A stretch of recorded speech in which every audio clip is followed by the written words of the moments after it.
आता कुठे निघालो आपण आता आपण दुसरा शिंगेश्वरी निघालो. ज्या शिंगेश्वराला सर्वज्ञ श्री चक्रधर प्रभू संवत्सरच्या वस्ती आटोपून दुसऱ्या दिवशी जेव्हा स्वामी सर्वज्ञ निघालेत तेव्हा दुसऱ्या शिंगेश्वरी म्हणजे दुसऱ्या महादेवाच्या मंदिराच्या चौकामध्ये स्वामींना असंच झालं आणि त्या ठिकाणी स्वामींचा दुपारचा पूजावसर पिढारण झालं. तिथे निघालो दुसरा शिंगेश्वरी. ओके. जवळ बंदीमध्ये पाणी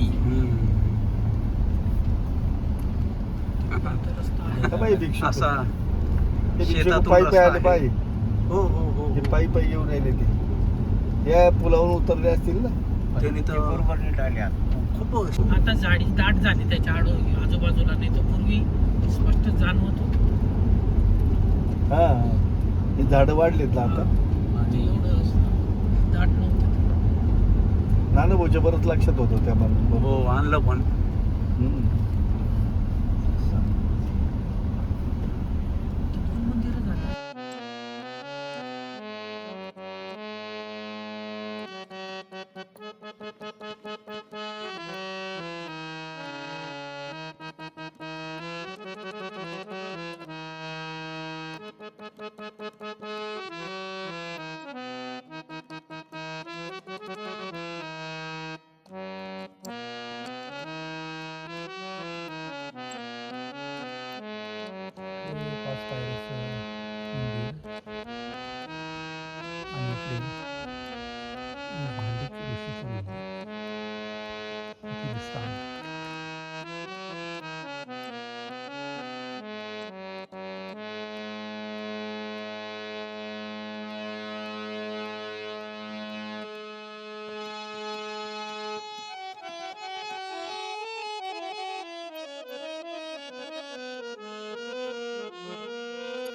मी भांडेक ऋषी या ठिकाणी आलेलो आहे.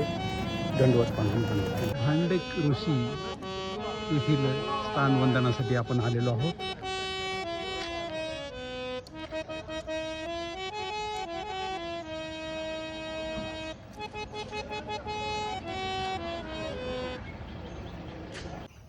या ठिकाणाला, या स्थानाला, या मंदिराला दुसरा शिंगेश्वर म्हणतात. सर्वज्ञ श्री चक्रधर प्रभू सोनारीहून संवत्सरला आले. संवत्सरून दुसऱ्या दिवशी या शिंगेश्वराच्या मंदिराच्या चौकामध्ये स्वामी बसलेत.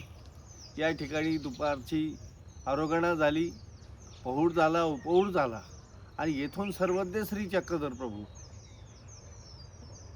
कुंकुम ठाणला गेले. अशी या स्थानाची लीळा आहे. आणि वृद्धाचार स्मृती आणि वृद्धाचारानुसार एक रुक्मिणी स्वयंवराच्या संदर्भामधला संदर्भ मिळतो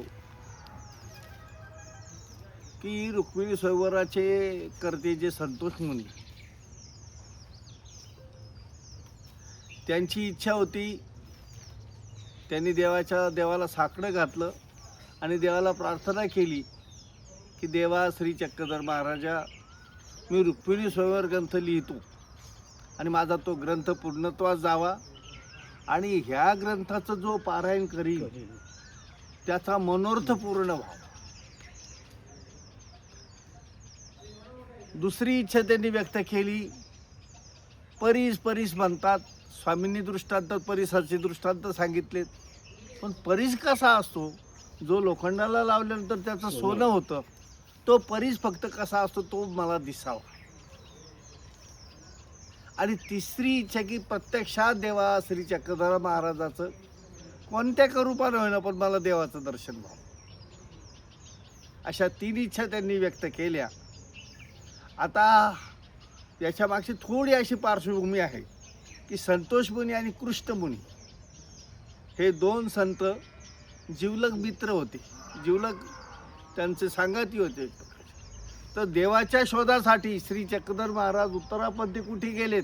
ज्या लाल बदाक्ष किल्ल्यावर गेलेत त्या लाल बदाक्ष किल्ल्याचा शोध घेण्यासाठी दोघं पायी निघाले. काबूल कंदाहार पण गेले.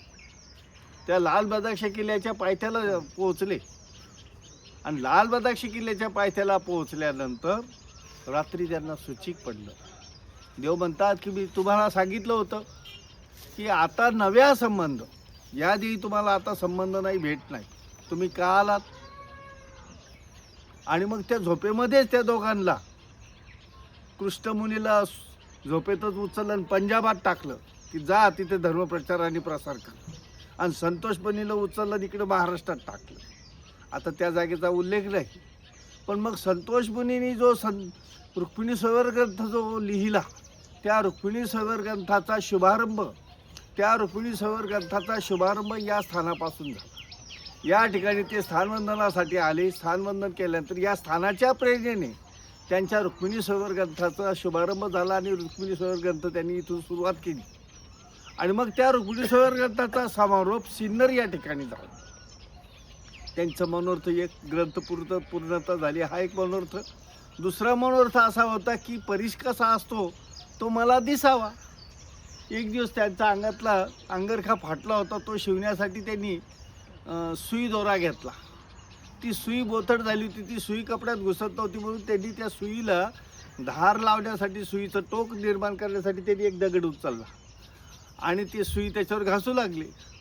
घासता घासता सुईला तर टोक आलं, पण तू सुई हळू आपोआप पिवळी झाली. आणि मग त्याच्या लक्षात आलं की हाच परीस आहे. दुसरा मनोर्थ पूर्ण झाला. मग तो परीस त्यांनी तिथे विहिरीत टाकून दिला की मला साधू संन्यासा शल्याचा काय करायचं लोक, म्हणून तो परीस टाकून दिला. तिसरा मनोर्थ होता की परमेश्वराची भेट व्हावी. योगायोग 2 दिवसापूर्वी त्यांचा आणि त्यांच्या शिष्याचा वाद झाला होता आणि त्यांनी रागारागामध्ये शिष्याला सांगितलं होतं की जा, निघून जा, मला दर्शन देऊ नको, तुझं तोंड पाहाल मला पाहायचं नाही, मला भेट तू दिसला नाही पाहिजे. आणि तिसऱ्या दिवशी त्याला काढून दिल्यानंतर तिसऱ्या दिवशी त्या मंदिराच्या दरवाजातून तो शिष्य येताना दिसतोय. आणि तो शिष्य येताना आल्यानंतर हे म्हणतात, तुला मी सांगितलं होतं ना मला तू भेटायचं नाही, मला तुझं दर्शन नको, का आला असं हे म्हणतात. तो शिष्यरूपामध्ये असलेला परमेश्वर लुप्त झाला आणि मग दुःख करू लागले की देवा, तू मला दर्शन दिलं, माझ्या शिष्याच्या रूपात मला दर्शन दिलं, पण मी माझ्या अज्ञानतेमुळे, माझ्या क्रोधामुळे, माझ्या तमस स्वभावामुळं मी तुला ओळखू शकलो नाही. म्हणून तमह जो आहे, क्रोध जो आहे, तो कसा घातक ठरतो तेही या प्रसंगाने आपल्याला लक्षात येतं की क्रोध जो आहे, तो क्रोध कधी कधी एखाद्याचा तिरस्कार, एखाद्याचा द्वेष हा कसा घातक ठरतो. परमेश्वरसुद्धा दुरावतो, परमेश्वरसुद्धा दर्शन देत नाही आपल्या एखाद्याच्या द्वेषापोटी, एखाद्याच्या वर केलेल्या क्रोधापोटी. म्हणून क्रोधही कसा आहे, क्रोध घातक आहे, क्रोध त्रासदायक आहे. म्हणून हे जे स्थान आहे हे रुक्मिणी स्वयंवराचं प्रेरणास्थान आहे, अशी या स्थानाची महती आहे. सर्वज्ञ श्री चक्रधर प्रभूंच्या चरणस्पर्शाने पावन झालेलं हे स्थान, या स्थानाने संतोष मुनीला काव्यगती प्राप्त झाली आणि काव्यमती प्राप्त झाली आणि त्यांनी रुक्मिणी स्वयंवर नावाचा अत्यंत महत्त्वपूर्ण असा नरेंद्रांच्या नंतरचा हा संतोष मुनींनी लिहिलेला रुक्मिणी स्वयंवर ग्रंथ लोकांचे मनोर्थ पूर्ण करणारा ठरतो. आणि म्हणून या स्थानाचं हे एक महत्त्व आहे. सर्वज्ञ श्री चक्रधर स्वामी की जय.